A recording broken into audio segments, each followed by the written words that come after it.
Assalamualaikum warahmatullahi wabarakatuh. Selamat pagi, salam sejahtera buat kita semuanya. Salam Om Swastiwastu, Namo Buddhaya, salam kebajikan. Salam sehat selalu.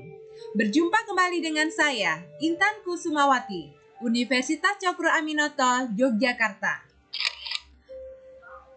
Dalam mata kuliah Pendidikan Kewarganegaraan, pertemuan ke-6 mengenai hubungan negara dan warga negara. Kita mulai saja dengan bacaan basmalah terlebih dahulu. Bismillahirrahmanirrahim. Semoga materi ini bermanfaat.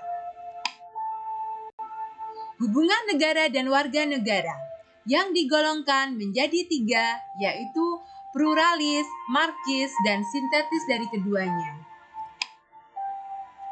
Pandangan para pemikir tentang hubungan negara dan warga negara. Hubungan negara dan warga negara yang digolongkan menjadi 3, yaitu pluralis, marksis, dan sintetis dari keduanya. Negara dan warga negara sebenarnya merupakan satu keping mata uang bersisi 2. Negara tidak mungkin ada tanpa warga negara. Demikian pula, tidak ada warga negara tanpa negara. Namun, persoalannya tidak sekedar masalah ontologis keberadaan keduanya. Namun, hubungan yang lebih rasional, misalnya, apakah negara yang melayani warga negara, atau sebaliknya, warga negara yang melayani negara. Hal ini terlihat ketika pejabat akan mengunjungi suatu daerah. Maka, warga sibuk menyiapkan berbagai macam untuk melayaninya. Pertanyaan lain, apakah negara mengontrol warga negara atau warga negara mengontrol negara? Kita mulai dari yang pertama, pluralis. Kaum pluralis berpendapat bahwa negara ini bagian sebuah arena tempat berbagai golongan dalam masyarakat berlaga. Masyarakat berfungsi memberi arah pada kebijakan yang diambil negara. Pandangan pluralis persis sebagaimana dikatakan Hobbes dan John Locke bahwa 62 masyarakat itu mendahului negara. Masyarakat yang menciptakan negara dan bukan sebaliknya. Sehingga secara normatif negara harus tunduk kepada masyarakat. Dalam Wibowo 2000 halaman 11-12. Yang kedua, markis. Teori markis berpendapat bahwa negara adalah serangkaian institusi yang dipakai kaum borjuis untuk menjalankan kekuasaannya. Dari pandangan ini, sangat jelas perbedaannya dengan teori pluralis. Kalau teori pluralis melihat dominasi kekuasaan pada warga negara, sedangkan teori markis pada negara. Seorang tokoh markis dari Italia, Antonio Gramsci, yang memperkenalkan istilah hegemoni untuk menjelaskan bagaimana negara menjalankan penindasan, tetapi tanpa menyebabkan perasaan tertindas. Bahkan, negara dapat mengontrol kepada masyarakat. Dalam Wibowo tahun 2000, halaman 15. Yang ketiga, sintesis. Sintesis, pandangan yang menyatukan dua pandangan tersebut adalah teori strukturasi yang dikenalkan atau dikemukakan oleh Antonio Giddens.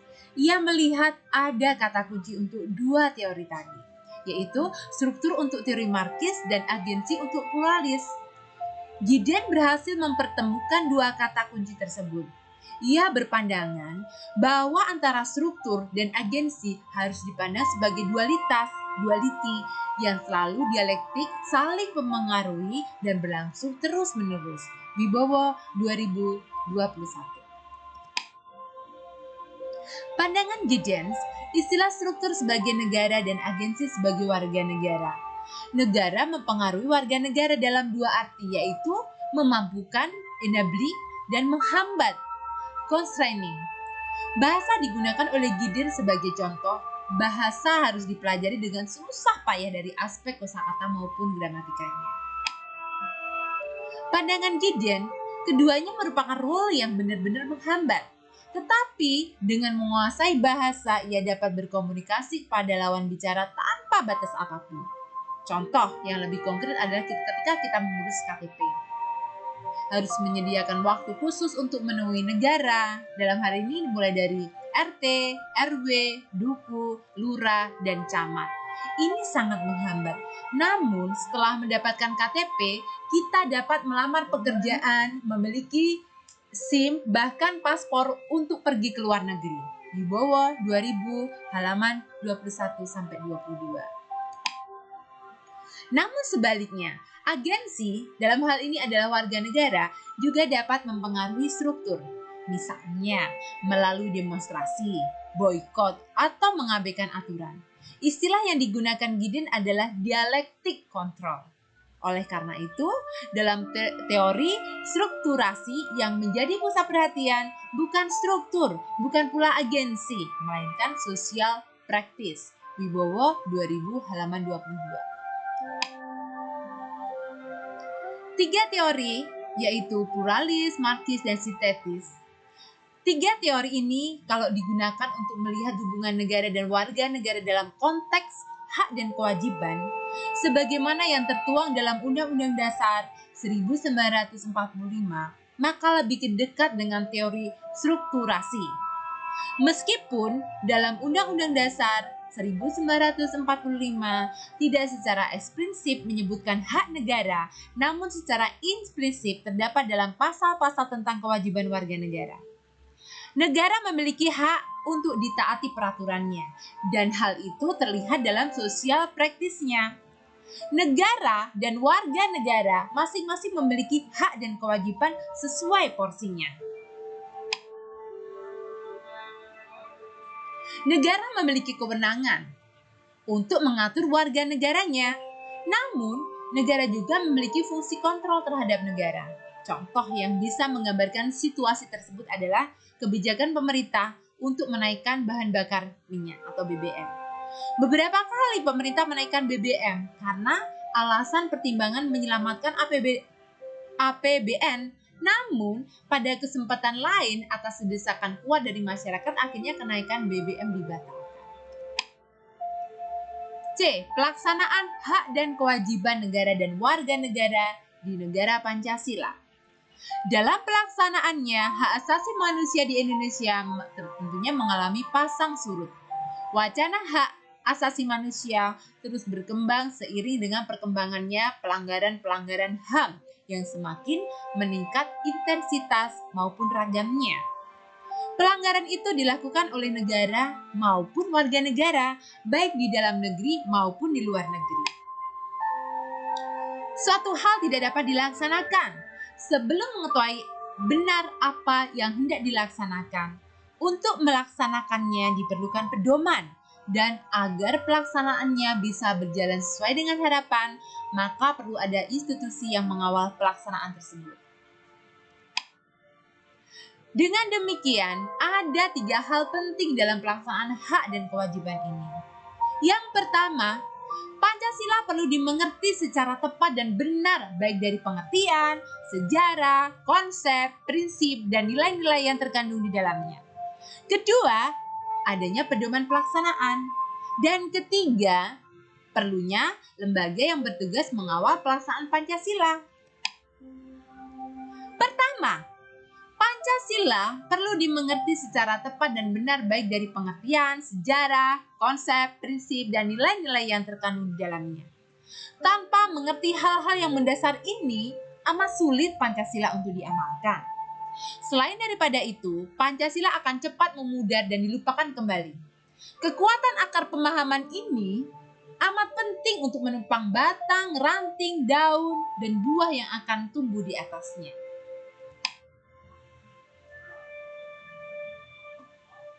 Banyak hal yang terjadi.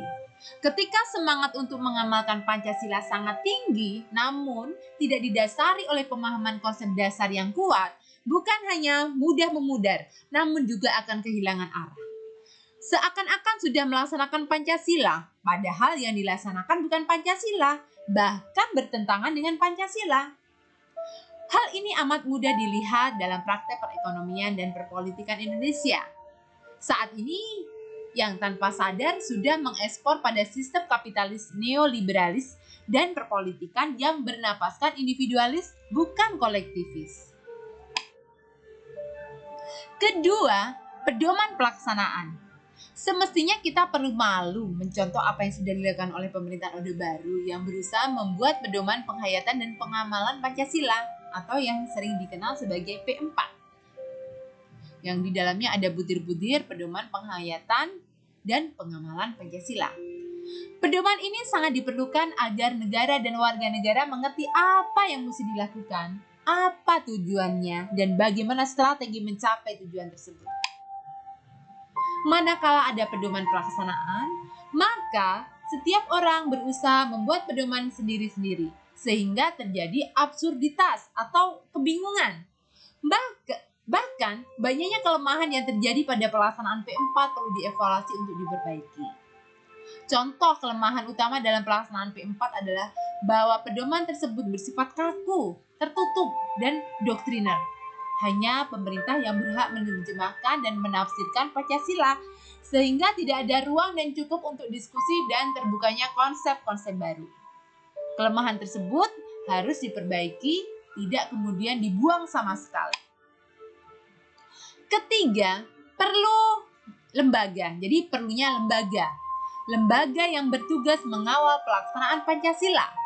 Lembaga ini bertugas antara lain memfasilitasi aktivitas-aktivitas yang bertujuan untuk mensosialisasikan Pancasila, membuka ruang-ruang dialog agar tumbuh kesadaran berpancasila baik di kalangan elit politik, pers, anggota legislatif, eksekutif, yudikatif, dan masyarakat luas. Yang tak kalah penting adalah ikut memberikan masukan kepada lembaga-lembaga negara dalam melaksanakan tugas dan membuat kebijakan, serta ikut mengevaluasi setiap kebijakan yang dilakukan agar terjamin tidak bertentangan dengan Pancasila itu sendiri. Dalam konteks pelaksanaan hak dan kewajiban, maka 3 hal penting sebagaimana disebut tadi juga perlu ada, yaitu perlu mengerti prinsip-prinsip dasar hak dan kewajiban negara dan warga negara. Terdapat pedoman pelaksanaannya dan ada lembaga yang mengawalnya. 3 hal ini tentu tidak berdiri sendiri, khusus terkait dengan hak dan kewajiban negara dan warga negara, namun merupakan kesatuan gerak besar revitalisasi Pancasila dalam semua bidang kehidupan.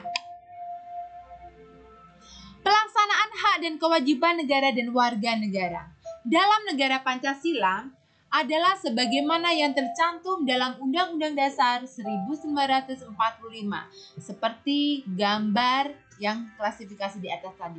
Namun demikian, selain melihat klasifikasi-klasifikasi tersebut, perlu juga memahami konsep, prinsip, dan nilai Pancasila dalam pelaksanaan hak asasi manusia.